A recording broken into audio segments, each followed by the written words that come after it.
Ruth Kapitulo 4. Si Boaz nangasawa kang Ruth. Si Boaz miadto sa ganghaan sa lungsod ug milingkod didto. Niadtong tunguram milabay ang labing suod nga paryente ni Elimelech nga gihisgutan ni Boaz. Giingnan siya ni Boaz, dali ngari og lingkod. Busa miduo siya og milingkod. Unya gitigom ni Boaz ang napulo ka pangulo sa lungsod ug giingnan. Lingkod kamo diri ug milingkod sila.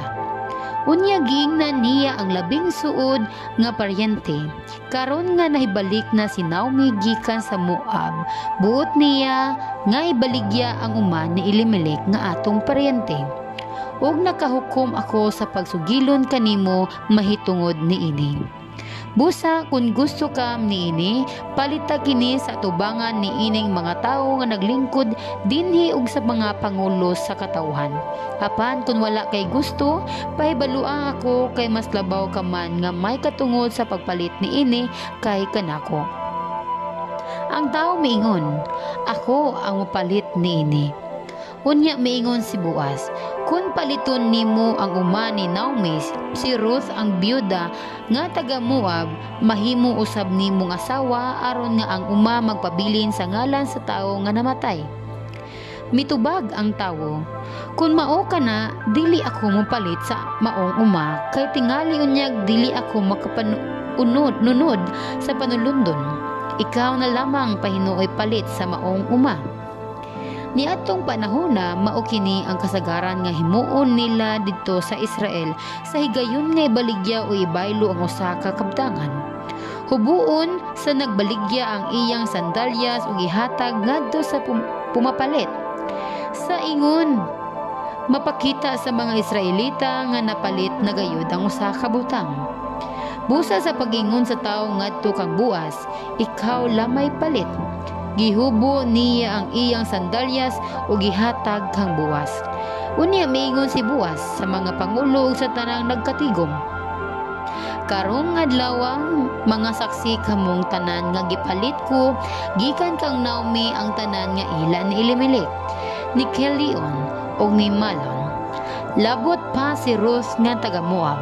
Ang byuda ni Malon mahimo na nga akong asawa aron nga ang kabtangan magpabilin sa ngalan sa iyang bana nga namatay ug ang iyang ngalan magpabilin taliwala sa iyang katawhan ug sa lungsod nga iyang natawhan.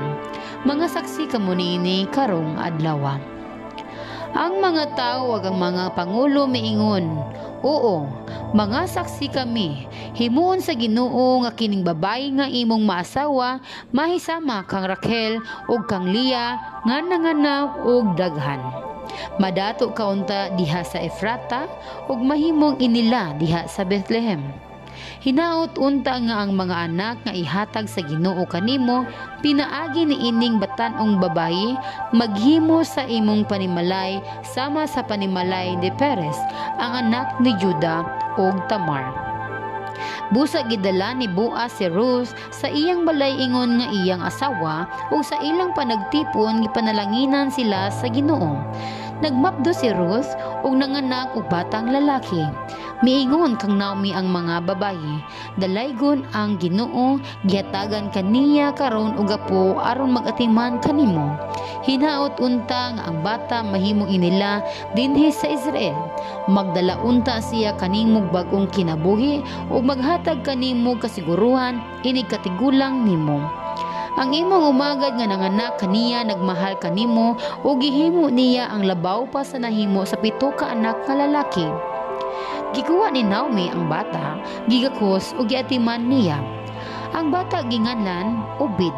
Sa ilang mga babaeng silingan, miingon sila, natawo alang kang Naomi ang usa ka batang lalaki. Si Obed mao ang amahan ni Jesse, ang amahan ni David. Kini mao ang mga kaliwat ni Perez. Si Perez amahan ni Hezron, si Hezron amahan ni Ram, si Ram amahan ni Aminadab, si Aminadab amahan ni Nason, si Nason amahan ni Salmon, si Salmon amahan ni Boaz, si Boaz amahan ni Obed, si Obed amahan ni Jesse, o si Jesse amahan ni David.